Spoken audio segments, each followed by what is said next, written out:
Now in this third and final part of improvising in a studio context, I've got my tune where I recorded my violin part, as you saw in part 2. Part 1 dealt with the making of the track and some piano. Now I've got my guitar. Now what I've done on GarageBand here is I've actually duplicated the complete verse and chorus that I had, and I've simply reproduced it here, minus the vocal and the violin. So I've only got pianos and rhythm guitars there. Now, in terms of improvising, the thing to do if you are playing a solo in a studio or on a tune like this, we've got to start really simple and basically set the sort of ground. So instead of just going in with all of your, flashy riffs, bring something to the fore occasionally. We've got to convey the emotion, don't forget, going into the chorus. Guide me, hurt me forever, turn me to dust. It's pretty dark. So there's got to be some power, but also some restraint at the same time. So I've got my guitar amp set up through my trusty iRig stomp pedal. You can see about the iRig on my channel. Have a look at that and how to use it. And I've got a Marshall amp set up here with a reverb and a bit of gain, just to give it a little bit of a lift over the mix. If you use a distorted guitar, it means that it's naturally compressing it, and it's easier to hear it in a mix than it would be with a clean guitar. That's one of the reasons why I've chosen this. So if I just go back to my tune, I'm going to record from where the violin ends. So this is like the second verse.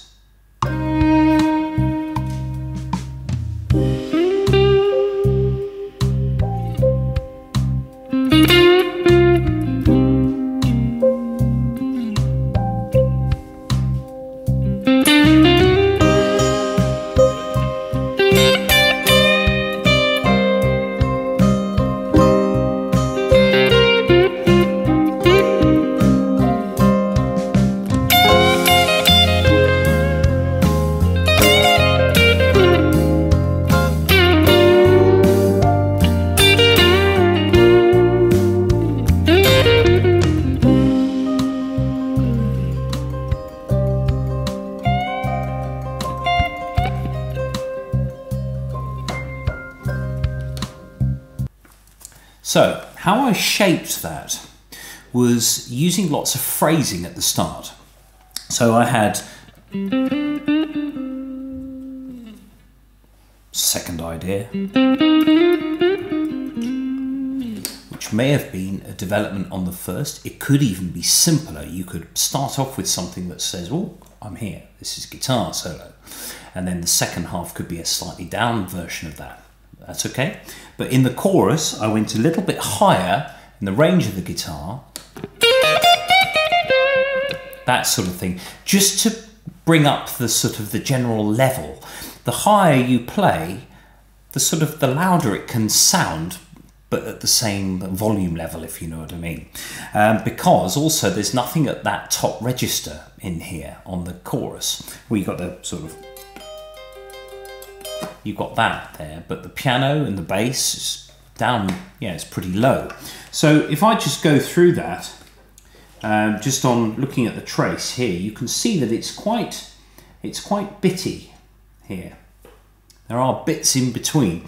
What I'm going to do is I'm going to play another solo. I'm going to keep that, but I'm just going to try another amplifier. Just switch the monitor on. Getting another amp might make you play differently. So I've got an AC30 here, which can be quite dark sounding.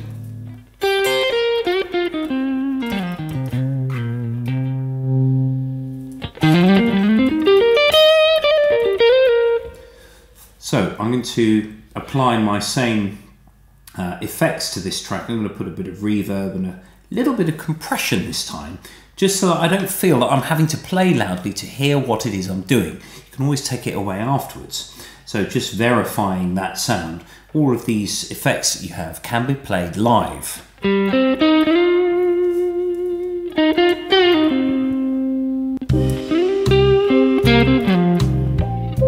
Excellent. Now, I'm going to just mute that other track, and I'm going to try something again where maybe I'll just think a little bit more about the phrasing and the structure.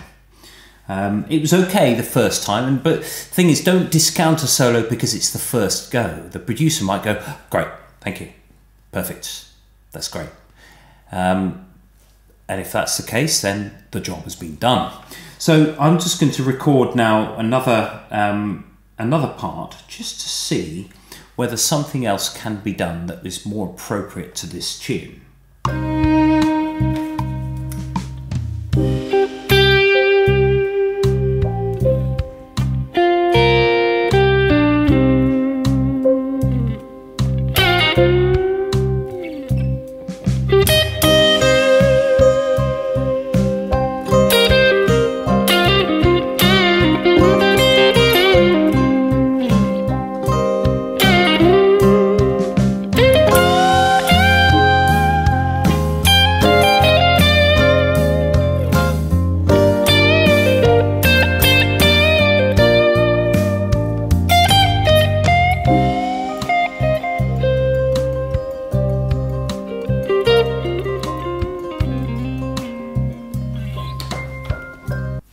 Now, a producer might say, okay, there were some things in there that were good. Can we have a bit less? Now, that is by no means a slur on the musician. The producer simply knows what will work in terms of amount, or what works where, or what works in terms of an industry concept, say. The engineer is there to make sure the recording is good. The guitarist is there to do what is appropriate for that song. And indeed, if you are working for a producer, it may be that the producer goes, okay, let's just ramp it down a bit. So perhaps in this context, the first solo I put on this would probably be the better one. You can take bits and pieces from 2 or 3 different solos, but I would caution that. If you are having to take sections of lots of different solos to cobble one together, it's never going to sound as natural as one take. So it's 6 of one, half a dozen of the other, really. So just as an aside with that scale, what I was using was the minor pentatonic. Now this is the maths bit. I'll just record ready that, there we go. So I use this.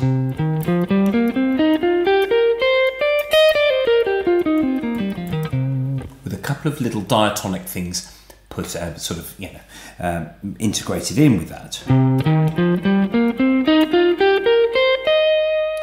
But I also had that, which is the second note.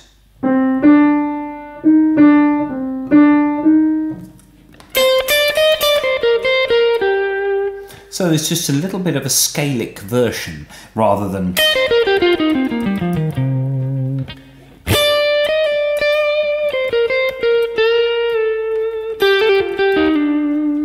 So you can come outside the minor pentatonic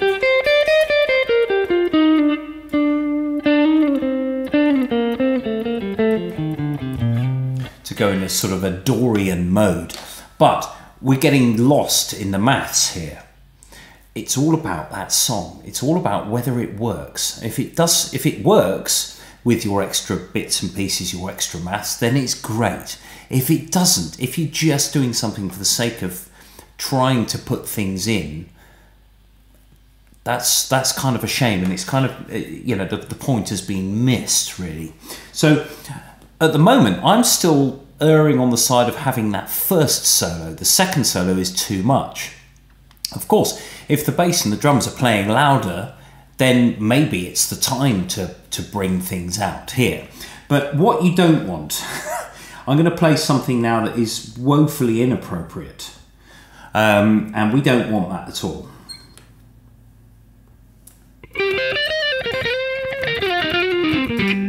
So, I'm basically now missing the point.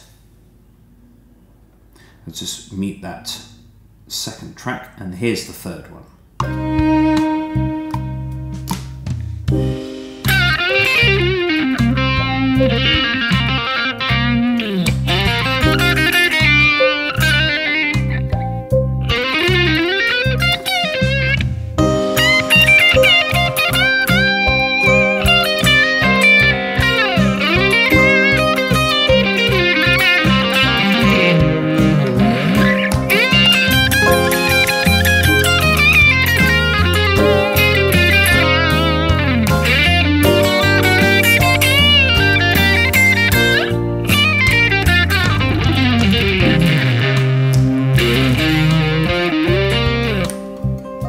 Okay, so we all know that that is inappropriate.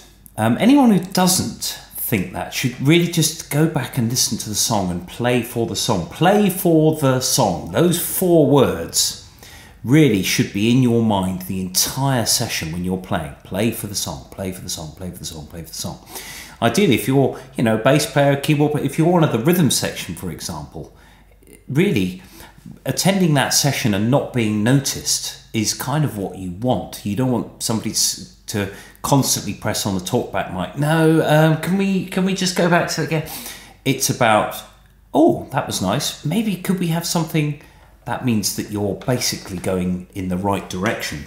So regardless of the fact that that was a distorted sound, a more distorted sound than the clean one, I'm not having a go at those people who like to play with high gain, because that's fine. It's as appropriate as any other sound, as long as the context is there. So if I just put put a bit of a compressor, take the gain down.